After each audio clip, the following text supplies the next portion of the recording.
Жана врачтарыбыз колго алып бир медициналык чараларын көргөндө мен ойлойм аерде маселе болмок эмес. Маселе болмок эмес. Себептен 2 саат ооруп аткан кишиничи, сол кишини 2 саат бир нерсеге салып алып сүрөп жүрө берсе шаарда, ошо ооруп калат. Ооруп барган кишини 2 саат кабыл албай койгон болгондо дагы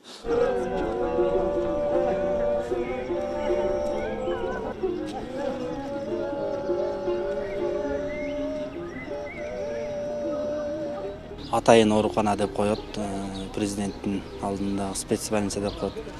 Аяка барсак фучке жөнөтүп, фучктен спецке жөнөтүп, өтө врачтар дагы кабыл албай, карантиндин маалы деп кабыл албай, өтө кечиктирип коюшту.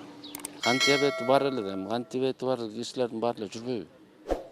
Кант диабети бар болчу. Ошону эгер убагында биздин жана врачтарыбыз колго алып бир медициналык чараларын көргөндө мен ойлойм аерде маселе болмок эмес. Маселе болмок эмес. Себептен 2 саат ооруп аткан кишиничи, сол кишини 2 саат бир нерсеге салып алып сүрөп жүрө берсе шаарда, ошо ооруп калат.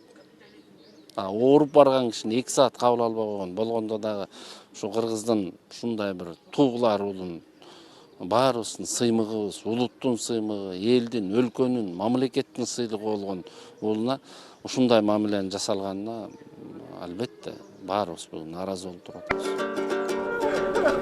Ар кечти ар таңда боздоп сайрап, армандуу сезимди козгоп сайрап, бир булбул Эл билгендей өрнөктүү устат, мээримдүү мугалим, татыктуу тарбиячы. Элди сүйгөнү ушунчалык баягы кичинекей бир окуя элге түйшүк жаралса дагы жүрөгүнө сайылып ошол окуячы. Тынчала албай ошо баягы өзү бир кайнап алкынып турган киши болчу да.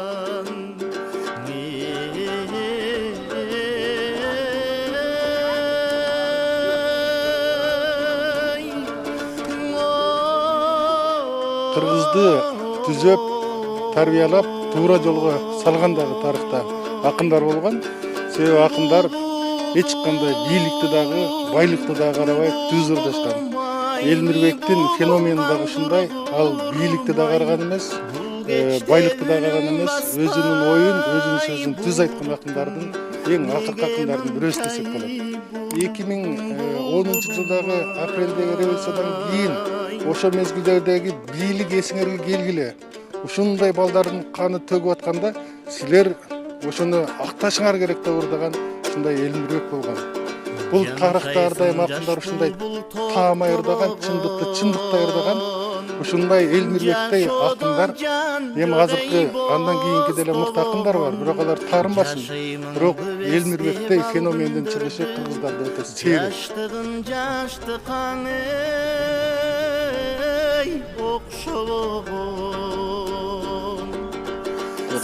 Улуттун байлыгы боло турган уулдар болот да.